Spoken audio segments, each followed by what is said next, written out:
Good afternoon, ladies and gentlemen, and welcome to another edition of Survive to Thrive with myself, Nick Baxter.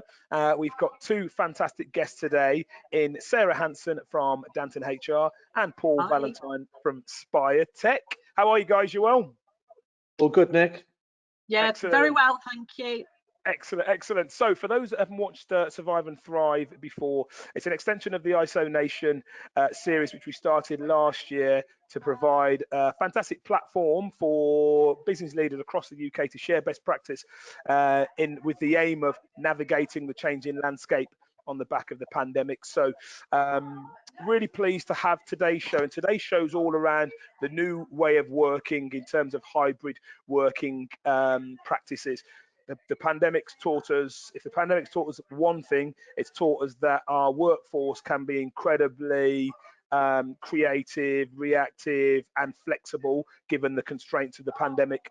And I think that's it's paved the way for new working practices, and a lot of people are calling it hybrid working practices, and that's what the aim of today is. So we've got Paul Valentine from Spire Communications. Spire Communications run a whole host of VoIP and IT applications across the SME landscape, and Paul's going to be talking to us today about the use of modern technology in aiding hybrid working practices. And we've got Sarah Hanson from Danton HR. Danton HR provide a whole host of across the HR spectrum of solutions, again across the SME community. Sarah's going to be talking about HR and the role of managing well-being and mental health, and managing from a HR perspective, managing your workforce remotely. So welcome today, guys. As usual, I always give a little bit of a input from a people strategy perspective and a recruitment perspective, and I suppose I'll kick the meeting off really by saying that things have really changed over the last few years, and I think it's been polarized by the pandemic. I had a large client of mine, over 2,000 employees, and when I recruited for these guys 4 or 5 years ago, they used to have flexible working, and they had the impression that people had taken advantage of the flexible working, and people just weren't as productive as they could have been historically. So essentially, when I started recruiting for them, I used to ask them, do you still have flexible working? And they said, well, a flexible working is something that people have to earn. They need to earn the trust to be able to work from home. And so I don't want to promote the flexible working, but further down the line we can have this.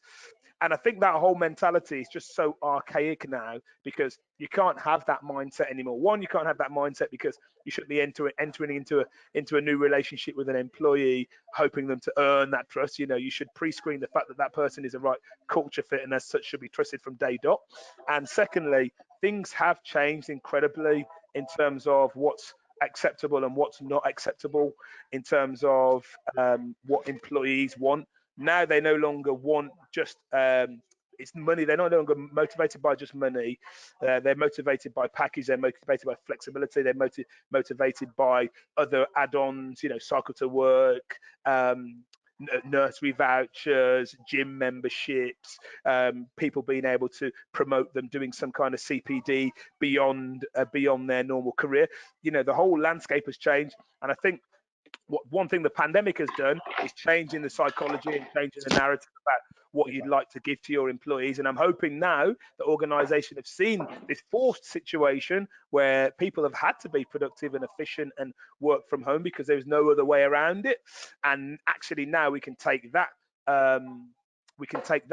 that model and use it widespread. I think it's good, and we'll talk a little bit more, and Paul will talk a little bit more about being able to attract the right people by having flexible working. But just from my perspective, all I really want and I hope is that we change the narrative around what flexible working looks like, and in terms of the perceived trust that people need to earn.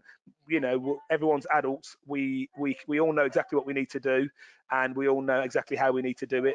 And I think that certainly for a majority of roles, you don't need to be in an office environment for that to happen. But anyway, without further ado, I wanted to start with Paul today. Paul, I know you're going to talk about a number of things using modern tech to enable people to work from home, increasing profitability, and not having a plan B to work from home. You know, it's a new plan A, attracting new employees in terms of recognizing what employees are keen to get from an organization, and also enhancing that customer experience, not necessarily in those orders. And I'll allow you to kind of elaborate on that. But tell me a little bit about the first thing I want to talk about before we go on to that. I know you because you provide me with my telecoms, and I know that as soon as the pandemic had happened, because a number of our guys had worked remotely and had worked from home in recruitment, it was a done deal that could happen. So we weren't hassling you for all of a sudden for a remote working applications. Tell me what happened as soon as amongst a lot of your clients, as soon as the pandemic hit last year. What was the frenzy like in terms of getting operational remotely? Well, actually, can I just start off? Actually, I had my own little mini pandemic, and you probably didn't notice it about 30 seconds ago, when essentially I realised that I'm in the other office and I hadn't brought my power pack with me, and I looked at them at charge, and I had 14%. I know how much you like to talk, Nick, and I thought I'm going to disappear here. So hopefully I disguised that. But really, that sort of sums up actually quite nicely what we received back in sort of March to probably sort of June time, where this thing this pandemic hit, and people thought, what do we do? So we had really we categorized two types of response. Those people that essentially wanted to direct their calls from their customers through to distributed colleagues across the country, and that was quite simple by putting in a number routing, an independent new number, and then we just populated a piece of software with an amount of mobiles, and that was quite easily through to the other end of the spectrum, where we had to reconfigure existing telephony and IT systems to be able to count with a remote workforce. Fantastic. And what percentage of your current clients all of a sudden overnight said, listen, Paul, we need these solutions and we need them in the next 24 hours? Yeah, I would say about 50%. And why it was 50%? Because the systems that we're putting in are designed to do this anyway.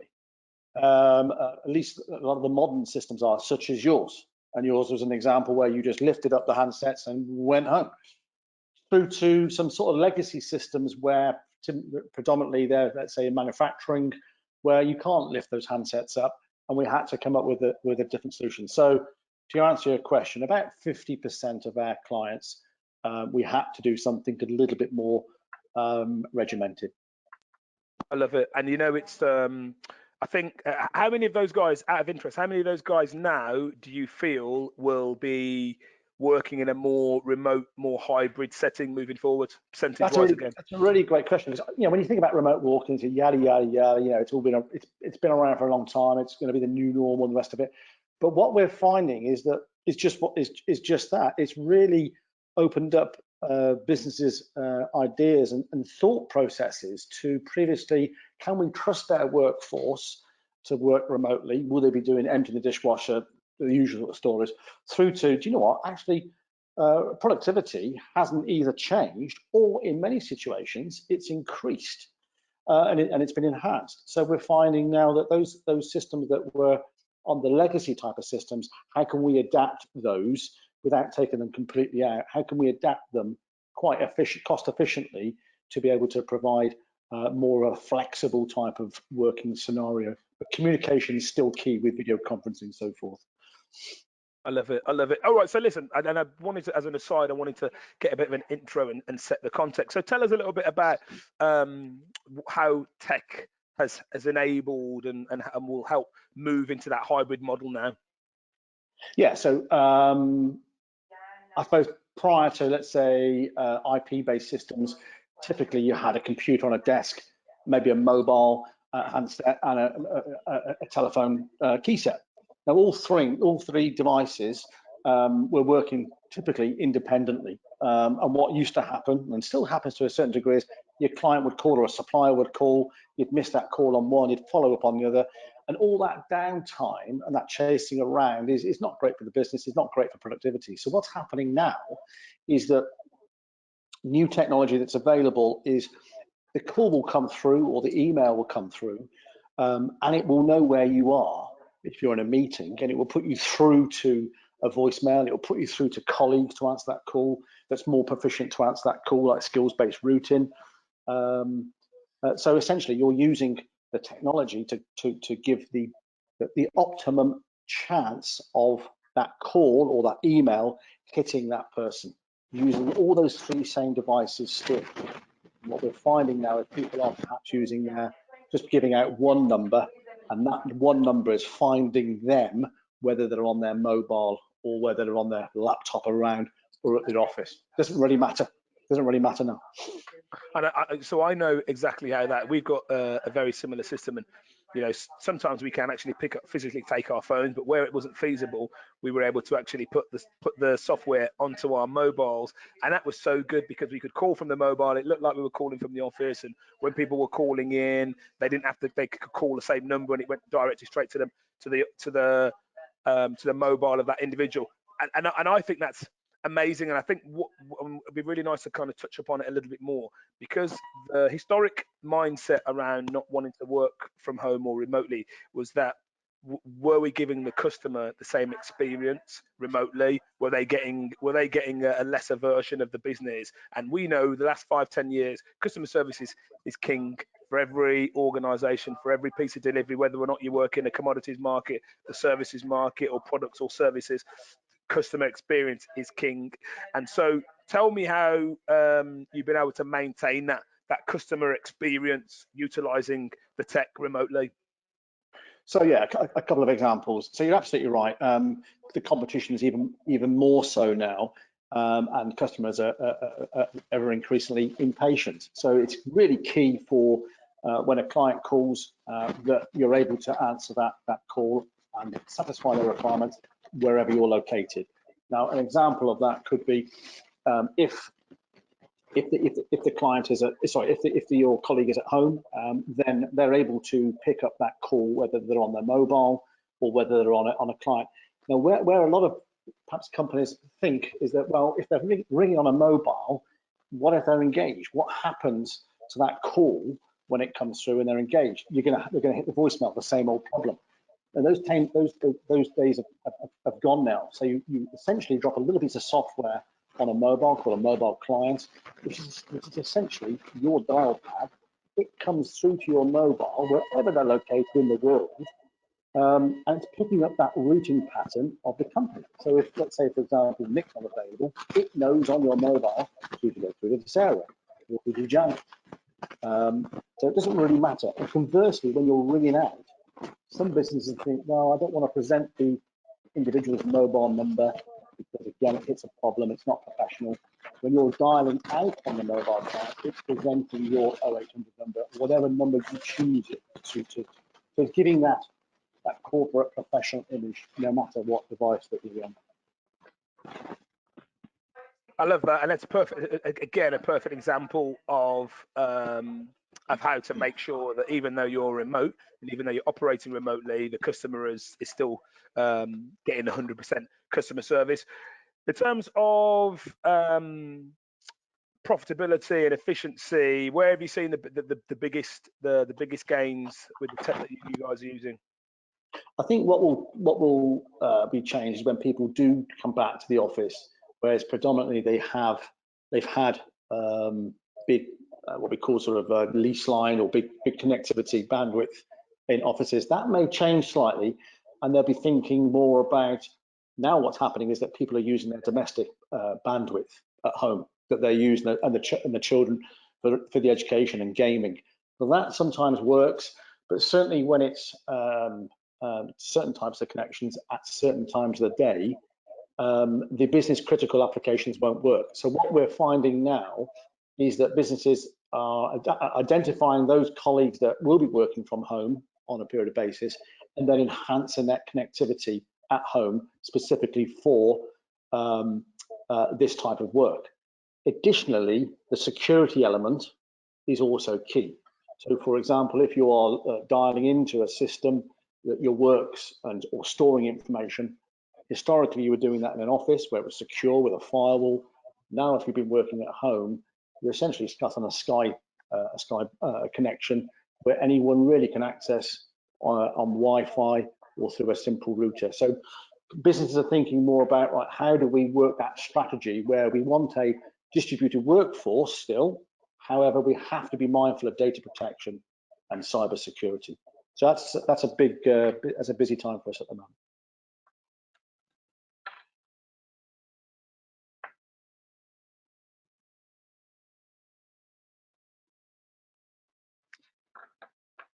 Can't hear you, Nick. Sorry, guys. Thank you. I was muting myself so you didn't hear my office in the background. What I was saying was, for a lot of people that have got remote workforces historically, it's been a cost that they've had historically, like myself. For the new guys, how are you finding organisations that are like moving into this more hybrid remote working? Has it been a tough sell, or has it been more of a necessity driven? How have you found that interaction in terms of the client acquisition? Typically, it could be split into, I suppose, two camps. The companies that have an internal IT representation, whether that's one person or a team, they're thinking like this a way ahead. So there will be a reaction from ourselves. The other camp is the educational side. So instances like this where you're hopefully trying to get people to think about security at home. Is it safe? Do you really want your colleagues to be using their BT broadband connection or a simple domestic type broadband for work businesses, especially if they're doing a corporate presentation, for example, and then with some homeschooling or wherever. So that's an educational thing, trying to put some bullet points into the thought process that the companies perhaps should be adopting going forward. So two camps. Two camps, love it. Listen, Paul, first of all, thank you for keeping my business going through the pandemic. We've been a massive fan of the software that you use and the application, and from a customer service perspective, you've been tip top without plugging your business too much. But yeah, more importantly, thank you for coming and sharing that with us. If anybody would like the details of Spire, they'll be on. You can find Spire.com. What's the name of the business now? Because I know you recently changed iteration on LinkedIn. Yeah. What's the name of the business on LinkedIn? Yeah, it's www.spiretechgroup.com. Lovely. Lovely. Reach out to those guys. They will really, really look out for you. And without further ado, we've got Sarah Hanson from Danton HR. Now, it's actually Survive to Thrive was the brainchild of Nicola Roke from Danton HR, and Nicola, as she said, I'm fed up of hogging the limelight. I'm going to let one of my colleagues come in and do the show today. So that's why Sarah's on the show. So welcome, Sarah. It's an absolute pleasure to have you on the show. I know that HR, and I know you do a whole host of HR specific and generalist applications. I know that HR has been used incredibly during the pandemic. Unfortunately, there's been redundancies, there's been restructures, there's been the furlough scheme, there's been managing well-being. You guys, I know for a fact that you guys have had your handful, because I've spoke to Nicola both from my own perspective and to find out how things are faring, and you've done incredibly well, and you've supported a number of organisations. Today's going to be more specific about how HR and how organisations can manage that workforce remotely. We're going to talk a little bit about mental health. We're going to talk a little bit about well-being. We're going to talk a little bit about productivity. But what I'm always really intrigued is a psychological contract, and it can be quite confusing for many. So I want you to dull it down as much as you can and tell us a little bit about the concept of the psychological contract, because there's an element around engagement and managing the workforce and making sure they're engaged to make sure they're still effective remotely, as well as managing their well-being and indeed mental health, which we'll come on to a little bit. So if we set the tone, talk to me about what's the theory behind the psychological contract. Right, okay, so you set the scene really well, Nick, when you started about traditional contracts and the workforce has changed.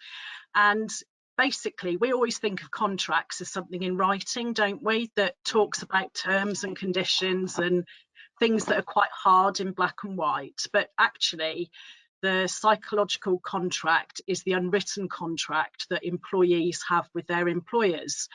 And it links really nicely to productivity, engagement, and making sure that the employees thrive in the workplace. Now, so for example, I think the best way to describe it is about managing expectations, so that if the employee's expectations match with what the employer wants and vice versa, then you're going to have a really solid and productive psychological contract.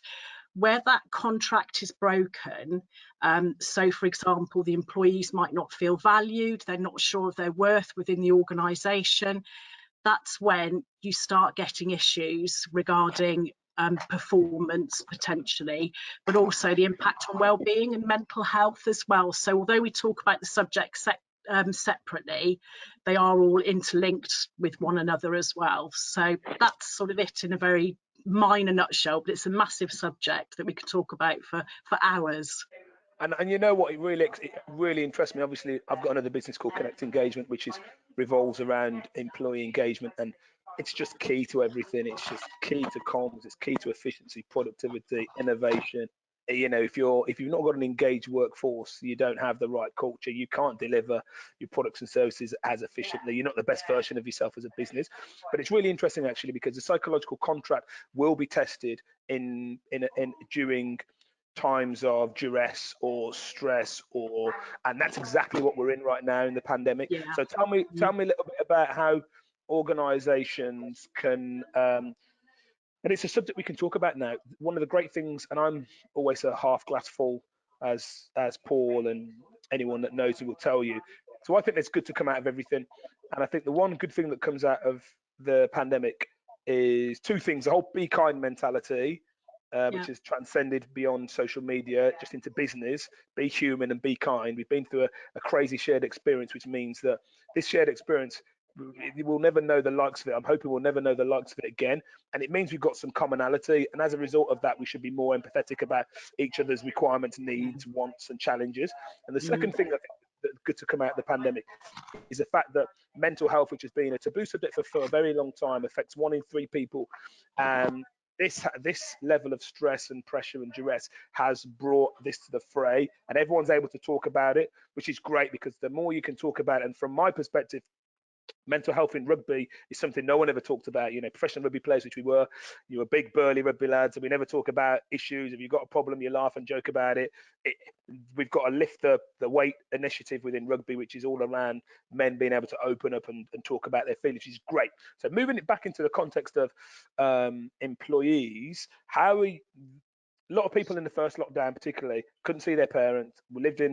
People that would live in central locations in a flat, can't see their friends, can't socialize, can't see anyone, working and living in one space, and not a particularly large space. That has exacerbated and brought to the forefront a lot of mental health issues.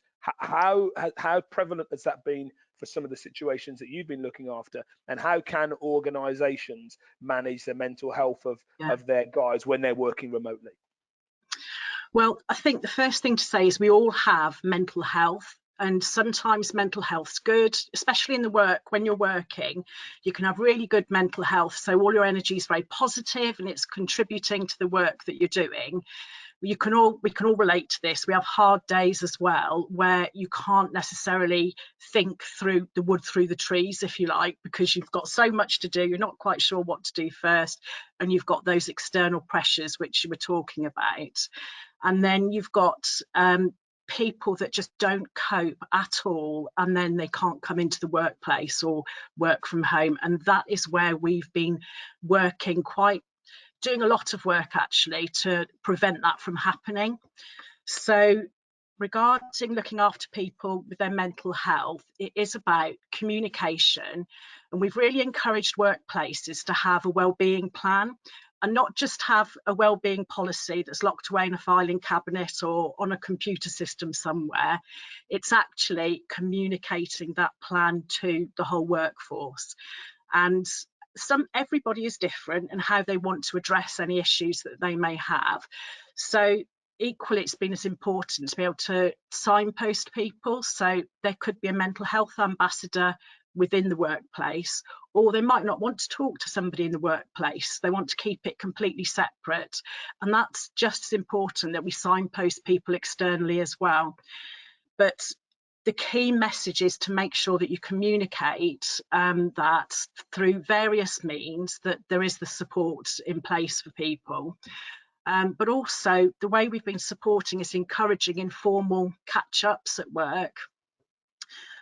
Technology's been brilliant for this, I have to say. So WhatsApp groups, and even old-fashioned picking up the telephone. If you've been on a Teams meeting with someone and you've noticed they've been a bit quiet and not the usual self, I will always pick up the phone afterwards and say, you okay? You know, just saying hello to somebody and actually opening a conversation.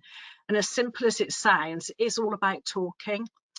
But because you can't see people face to face, there's lots of other things you can do to make people feel they haven't been forgotten, because that is the worry. And we have seen occasions where people don't feel they're part of the team anymore, and they miss the rapport that they have by coming into the office, the informal groups that they have, sharing a coffee in the kitchen or catching up on conversations. So we send out wellbeing packs to people to make sure that they haven't been forgotten. And I've got an example here, actually. I was sent a lovely mug for a coffee and a catch-up session. So we fully recommend just doing really informal things, that so people know that it's okay to talk, and it's okay not to be okay. So and I think as well, I can't reiterate this enough, informal communication, not necessarily formal communication, but informal catch-ups have been the best way forwards. It's really interesting actually that you say that, because we have like one-to-ones and you have reviews, which you kind of use as the official route to catch anything that could be niggling, or that could potentially fester into something else. But actually, we all know the best way to catch up is either at the coffee machine or in the corridor or outside, you know, going for a walk to get your lunch. And we've missed those touch points. They're not there. So when you talked about the having just picking the phone up and finding out how people are, or indeed an informal catch up, they're the best ways. And you're right, you can spot the cues in terms of, you know, you're on a Zoom meeting, you don't think anyone's all right. Someone told me something which was really interesting. They said, in order to find out if you guys are all right, when you ask them, you know, are you okay? Because we're typically stoic and British, we'll just come back and say, yeah, we're all right, yeah, we're okay. The person said to me, ask them again, no, how are you really? And by asking someone twice, you're not going to guarantee to unearth anything, but you just give them the opportunity. Because you know, we've all been in that situation. You can say, I'm fine. You could say, I'm great. You can say, oh, not bad. And the not bads and fines, that's probably the bits where you'd probably worthwhile to question again. I know a lot of people are doing, you know, you talked about the coffee and catch up. It's great. A lot of organizations are doing gifts, you know, gifts to their team. My team weren't too happy about me sending them gifts. My gift was a skipping rope, but I just figured, actually, everyone moaned about it to start with, but actually it was. Then about half an hour later, I was outside the office or in the office making a load of noise, which is just above Paul. So you probably heard it a couple of weeks ago. But little gift packages are great. And you're right. Organisations shouldn't just have something that's it's a tool, you know, in a toolkit, your HR toolkit that's sat in an employee handbook. It's got to be something that we live and breathe. I know a lot of people are doing Zoom catch-ups. They're either doing Zoom meals where they eat together, or Zoom beers, or Zoom glass of wine, or Zoom coffees. You know, those guys are more Zoom beers, but you know, each to their own. And that's a really nice way of informally, you know, just catching up outside. And I've also seen, I don't know if you've seen it, when you're on a Zoom call and people go, oh, listen, we'll just stay on the call for a little bit longer. So I understand how difficult it is from a remote perspective. I also understand that there are a number of people with those challenges. And I think the more that we can ask the questions, I think it always comes back to engagement. always comes back to comms, doesn't it? It just always comes back to comms. You'll always come round. You don't have a highly engaged workforce with a strong culture if you're not strong communicators. They go hand in hand. In terms of the one thing I wanted to talk about, and I'm glad we spent a long time on the well-being and the mental health, because it's the biggest issue, and I think it's the biggest challenge in terms of managing remote workforce. From a productivity perspective, how involved can HR be in that? Because obviously, you don't want lots of your clients ringing up and saying, listen, we're just not happy about productivity. What do we need to do from a HR perspective? But just around HR and productivity, how are you guys able to influence or assist organisations? Well, interestingly, many conversations that we've had over the past few months, we've had employers saying, I'm really pleasantly surprised at how productive my team are working from home. I don't think I want them to come back into the office full time again. I want to offer them that flexibility, which gives them a better work-life balance, which allows them to work around their other commitments as well. So I think that trust issue has been amazing, and that is something positive that's come out of COVID, because employers have realised, this can work and this will work. So from an HR perspective, it's just about supporting the employers to make sure that they've got everything set up. So we mustn't forget, actually, that there are people that do still have to go into the workplace for their role. So we're trying to make sure that those that still go into the workplace are treated exactly the same and have the same work-life balance options as those that are working from home, and making sure that everybody is treated equally.